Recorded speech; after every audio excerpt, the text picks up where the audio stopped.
Welcome to County Report this week. I'm Lorna Virgili, and thank you for watching. Coming up in the next half hour, County Executive Marc Elrich kicks off the year with a series of operating budget forums. We'll tell you when and where you can participate. Plus, the county gets ready to honor the memory of Dr. Martin Luther King Jr. with a day of service and celebration. And later, the Silver Spring Library gets ready to host the 3rd annual Comic Convention. We'll tell you when it will take place. But first, when a person thinks about education, they frequently connect that idea to children. But here in Montgomery County, where the demographics are constantly changing, conversations about education focus on students of all ages. Susan Kennedy has the story. Victor Amaya came to the United States from El Salvador in 2004.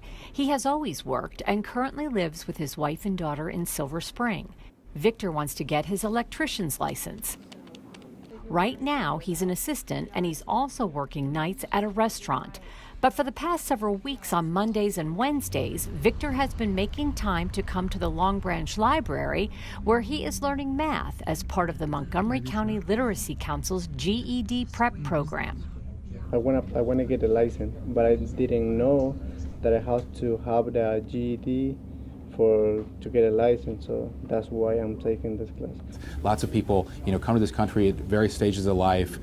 Some fleeing violence, fleeing, threats and persecution, other things. They come here. They need skills to succeed in school, in the job market later in life. And the Literacy Council steps in at each of those stages and helps to give people the confidence and the English skills so they can really be an advocate for themselves and their families. What we have found is that students are extremely motivated to come and learn, and they realize the importance of an education, especially in a country like the United States, in order to have a stable job that really has an income that supports a family, especially with college aspirations.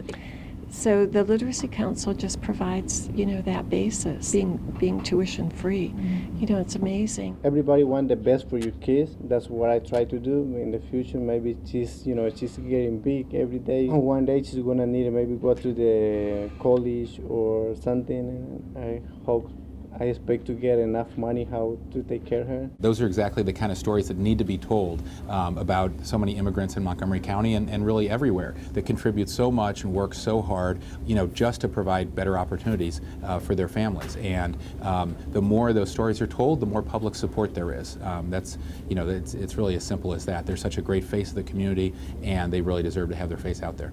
If you would like more information about the Literacy Council and the programs it offers, you can visit their website. Reporting from Long Branch, I'm Susan Kennedy. County Executive Marc Elrich will be hosting a total of 5 FY20 operating budget forums throughout the county up until February 4th. These forums serve for residents to get information about the priorities taken into consideration while preparing the budget, and also for county residents to give input directly to the county executive. All forums begin at 7 p.m. and they will be hosted in Germantown, Silver Spring, and Bethesda. The county executive will announce his recommended FY20 operating budget on March 15th. The county's Department of Health and Human Services is offering 2 free training sessions on the medication used to reverse the effects of opioid overdose. If you or someone you know is concerned about a friend or family member with an opioid addiction, these are opportunities to learn about reducing opioid overdoses. Naloxone is a prescribed medication that reverses the effects and saves lives. The free training will be offered in late January and then in mid-February, and participants will receive a free kit. It is required to register for the training by sending an email to Overdose Response Program at montgomerycountymd.gov or by calling 240-777-1836. Ride-on bus service has implemented several route changes, which include expansion of services on some routes. Most of the route expansions have taken place up-county. In addition, 13 routes have time changes so that the schedule reflects the actual travel time along the respective routes. If you are a ride-on passenger, remember that you can sign up for email and text alerts by visiting the county's website. You can also find out ride-on schedules by calling 311. Coming up next on County Report this week, the county gears up to celebrate the legacy of Dr. Martin Luther King Jr. with a day of service and a concert at Strathmore. We'll tell you how to get the tickets. And Montgomery College opened doors to a learning center for the 50-plus crowd. We'll tell you what that's all about when we return. Did you know there are more than 10,000 county government phone numbers? But there's only one number you need to remember for non-emergency calls, 311. MC 311 is Montgomery County government's online telephone information system. Need information? Have a problem or complaint? Trying to locate a county government facility? Call 311. The call center is open Monday through Friday, 7 a.m. to 7 p.m. The website is available 24 hours a day, 7 days a week. In Montgomery County, we have a goal to reduce waste and recycle 70% of all waste by 2020. By recycling and reducing waste, we save natural resources and make our community even better. So recycle at home, work, school, everywhere, and keep recycling going.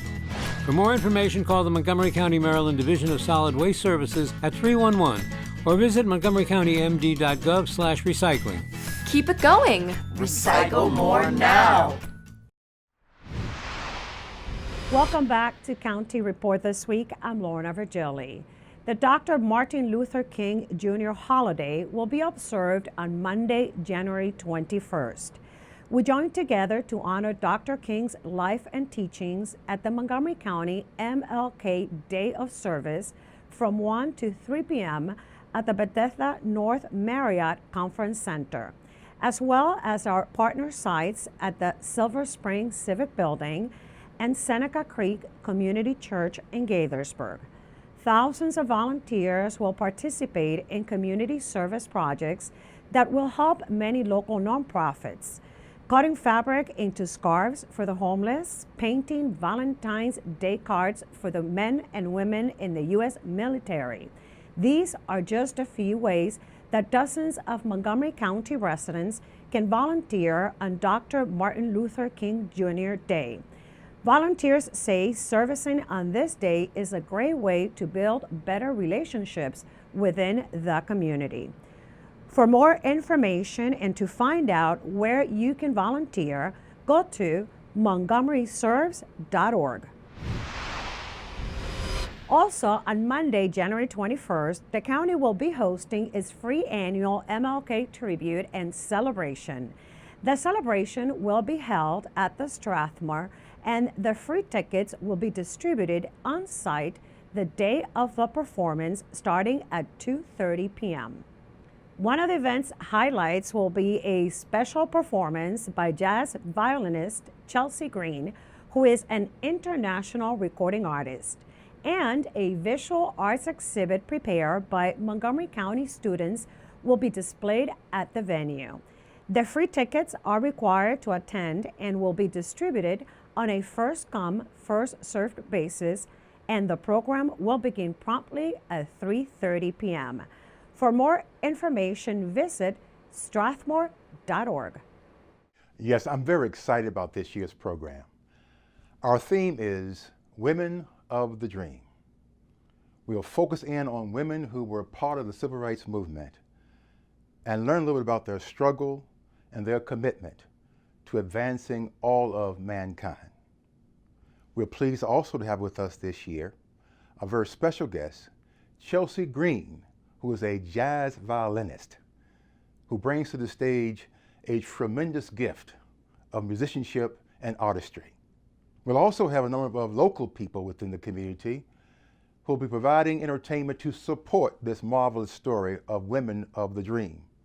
Ballet, modern dance, the spoken word. Also, we'll have members of our own elected officials, also a part of this very special program. The only thing that's missing is you. So please, come out and be a part of this year's Dr. Martin Luther King Jr. Holiday Program at the Music Center at Strathmore, Monday, January 21st, 2019. Montgomery College opened its doors to show off its programs for the more experienced people in Montgomery County. MCTV's Joseph Thompson has more details. Good morning. Welcome to Lifelong Learning. Montgomery County residents got a chance to preview course offerings at an open house in the Lifelong Learning Institute's newly renovated classroom space on Montgomery College's Rockville campus. The Lifelong Learning Institute offers a variety of intellectually stimulating opportunities for Montgomery County residents age 50 and over. We want our students to meet our faculty members, the students who take classes with us, as well as our volunteers, and show what a great opportunity here at Montgomery College. Attendees registered for Lifelong Learning Institute class previews and participated in a resource fair where they were able to speak with instructors about their courses. We're just delighted to have this new facility, and the energy in the room is tremendous. So just want to encourage you to continue to be lifelong learners, be ambassadors to the college in your communities. My message generally is there's always something for everyone at Montgomery College. The attendees previewed a wide array of Lifelong Learning Institute courses, including mixed media art, history and politics, mobile technology, digital literacy, physical fitness, and more. These courses are taught by expert educators in each field. It offers an opportunity to learn without a lot of pressure, in fact, with really no pressure, about all sorts of things. It's really a very lively and active program, and the people in it are lively and active. Both returning and potential students were impressed by the Lifelong Learning Institute's course offerings and updated facilities. I did enjoy it. It was just nice to see the variety of what was being offered.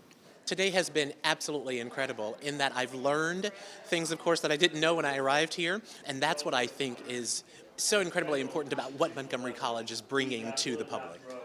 Reporting from Montgomery College's Rockville campus, I'm Joseph Thompson. For more information on continuing learning opportunities, visit montgomerycollege.edu/lifelonglearning. Coming up on County Report this week, before getting to Annapolis, this council member had to bid farewell to Rockville. We'll tell you why. And Chef Jose Andres serves food to furloughed federal employees. Stay with us. County Report this week. We'll be right back.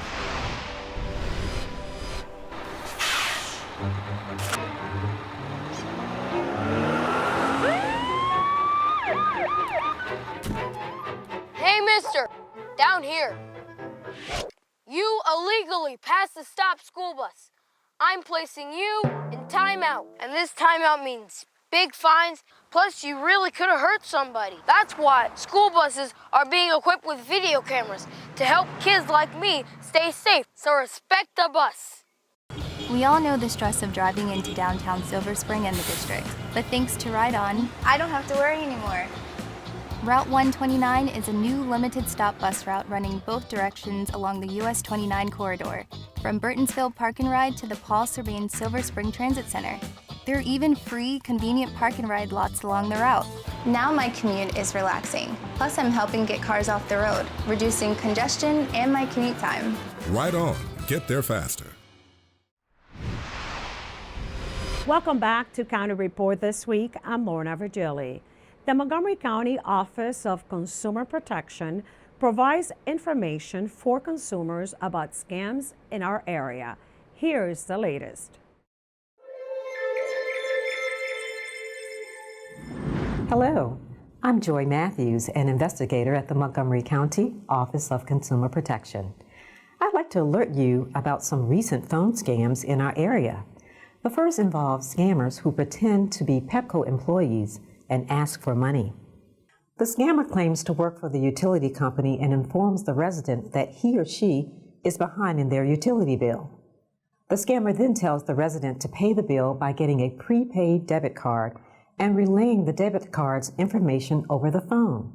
One consumer was even instructed to deliver it to a Pepco field office in aisle 21 of a local giant food store. This is not a new scam. It's appeared here before and in other places around the country. The scammers target both residential and business customers. It can be tricky because scammers will sometimes spoof utility phone numbers, tricking the caller ID. If someone from Pepco calls you, rather than giving them your account information, ask them to give it to you. If they cannot, then it's a scam. Or call Pepco directly at the number that appears on your monthly bill to see if the call was legitimate. And never buy a debit card to make a payment over the phone unless you initiate the transaction. In addition to this scam, we've gotten reports from the IRS and the Sheriff's Office about calls threatening consumers with arrest. The scammers claim the IRS accounts are delinquent and that the police will arrest them unless they pay up immediately. Please note, the IRS will not call you to demand immediate payment. The IRS will not call you if you owe taxes without first sending you a bill in the mail. And finally, recently, citizens of Chinese descent in our community have been victims of a scam that preys on fear of deportation or harm to their families overseas. They are told they were involved in wrongdoing and then asked to wire money to clear their name. Chinese residents in Montgomery County have lost $1.5 million so far to this scam. Remember these tips. Never give out sensitive information such as your Social Security number, passport number, or banking and credit card numbers to unfamiliar people. Never wire money to an unknown entity. If you suspect fraud, hang up and call our office or the U.S. Federal Trade Commission to report the scam.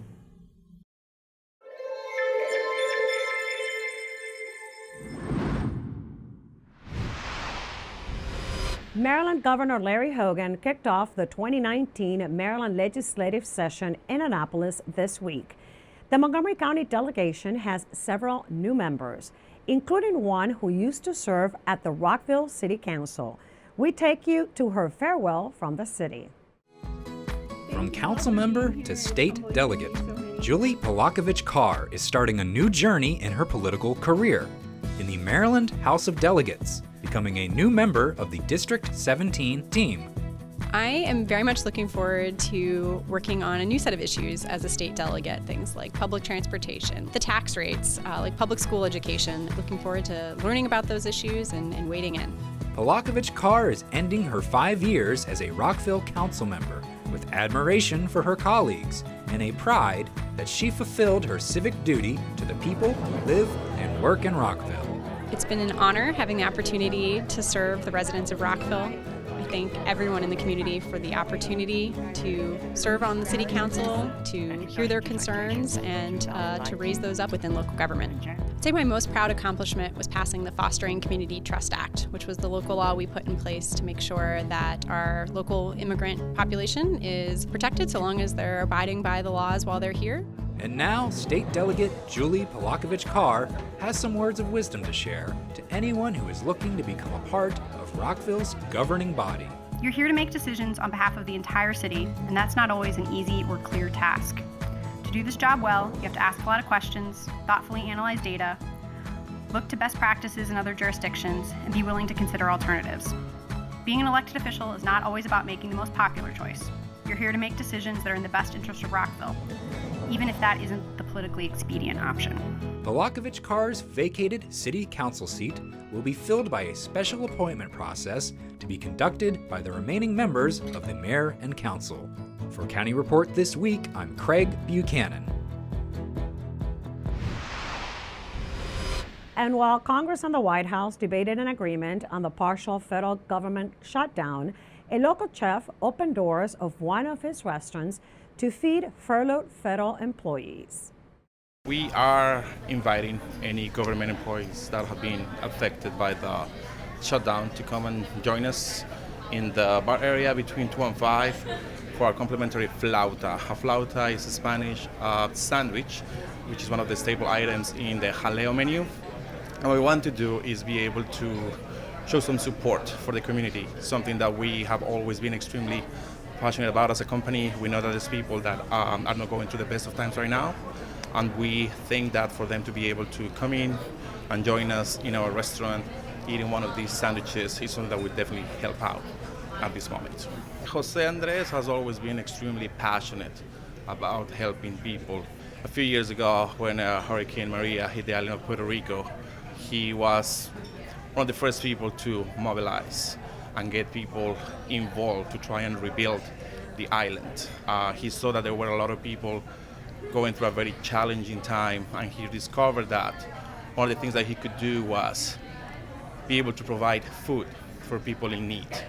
He organized the community, and he brought a lot of his team from here in the DC area and found a way to help the island get back on its feet. He did that in Puerto Rico, he did that in California with the wildfires, he did that in the Carolinas with the recent storms, and this is another opportunity yet for him to show that the one thing that we can do as a company is be able to provide support when people need it the most. Dawsons Market in the Rockville Town Square had closed its doors back in October. Well, some community activism brought the market back just in time for the holidays. Here's a story about Dawsons' return. Is it a Christmas miracle? Rockville residents were devastated to learn that Dawsons Market was closing in October. But their favorite grocery store has returned, and just in time for the holidays. When Dawsons closed for the month that it closed, or for however long it was, the community truly was beside itself. The mayor and the city council of Rockville had a meeting about it, and when it was announced that they were going to close, and there was literally hundreds of people here who were so very, very concerned, who came out to say about their concern for Dawsons and the town and the Rockville Town Square. The voices of Rockville residents and Bart Yablonsky were instrumental in reopening Dawsons. The outpouring of support is really what fueled this whole thing to bring the store back. And so, I mean, people were very concerned about the Rockville Town Square in general and just the impact of the square and the other tenants in the square if we close, but also just the impact of us closing, not have a local grocery store. There's a lot of people that are within walking distance of our store. Senator Cheryl Kagan believes Rockville residents were so adamant about fighting for the return of Dawsons because it offers more than the average grocery chain. It gives back to the community in a way that most big chains do not. They're invested in supporting nonprofit organizations that help those in need, and they're an inclusive and convenient place to gather. The employees of Dawsons also feel close to the community, which is why it was devastating news to 62 employees when they learned Dawsons closed. Of course, the last week maybe was just heartbreaking. I mean, it was like a breakup. You know, people were crying, and you know, it touched me. You know, one of the people who touched me were these two elderly ladies that come on Wednesdays, and they come and help, and they speak to other elderly folks about different programs that the county has and things. Well, when they were done, they actually came to my station and gave me hugs and kisses and were like, "We want to thank you for everything you've ever done for us," and I almost cried. Luckily, Yablonsky offered the former Dawsons employees their jobs back, and the team is continuing to grow. There will be many other familiar faces at Dawsons, and customers may even notice new products. So we're going to continue to stay true to our standards as far as natural products go, but we're going to supplement that, broaden our product mix to have some other products that customers have been asking for in the past that we didn't carry. So for example, in produce behind me, we not only have organic produce, but we now have conventional produce as well. Now that Dawsons is back, Councilmember Katz encourages Rockville residents to support it by shopping locally. The only way that anybody can stay in business is that they have customers. For County Report This Week, I'm Deirdre Byrne. Coming up on County Report This Week, if you're a fan of dressing up as a favorite character, get ready for the county's comic convention. We'll tell you when and where it will take place. Plus, the county's still picking up and recycling Christmas trees. If you haven't yet, don't forget to recycle the natural trees. Stay with us, we'll be right back. Interested in career success? Get to Montgomery College and we'll get you going. You can earn an associate's degree in only 2 years. With 3 campuses, award-winning faculty, and multiple online learning opportunities, Montgomery College will empower you to set your course and succeed. Want to pursue a bachelor's degree?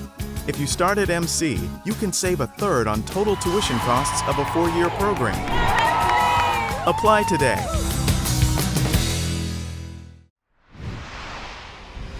Welcome back to County Report this week. I'm Lorna Virgili. Montgomery County Public Libraries will host its 3rd Comic Convention on Saturday, January 19th from noon to 4 p.m. at the Silver Spring Library. MoComCon will include workshops, programs, displays, exhibitors, and custom play. Here is Dana Alsop from the library to tell us more. So what's new this year, Dana? This year we have a brand new program with the Washington Metropolitan Gamer Symphony Orchestra. They are sending a quartet to do a short performance. We also have a Comics Publishing 101 program this year. We also recently had 3 of our members of the planning committee go and get trained on Oculus Rift, which we're very excited about.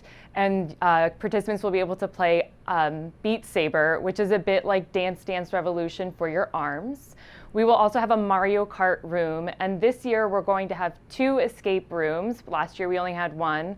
The children's one will be Harry Potter themed, and the adult one will be Game of Thrones, complete with its very own Iron Throne, made by yours truly. We will have a lot of our same exhibitors coming to show off artwork and different comic book stores from around the county. And our friends at the library, Montgomery County, will return with their comic book sale as well. So it sounds like a whole lot of fun. Thanks for being here. The event is free and there will be prizes for the best costumes for children, teens, and adults. The Silver Spring Library is located at 900 Wayne Avenue in downtown Silver Spring. And with the holidays over, we're reminding you to recycle cut Christmas trees. Just place the tree at the curb on your regular recycling collection day.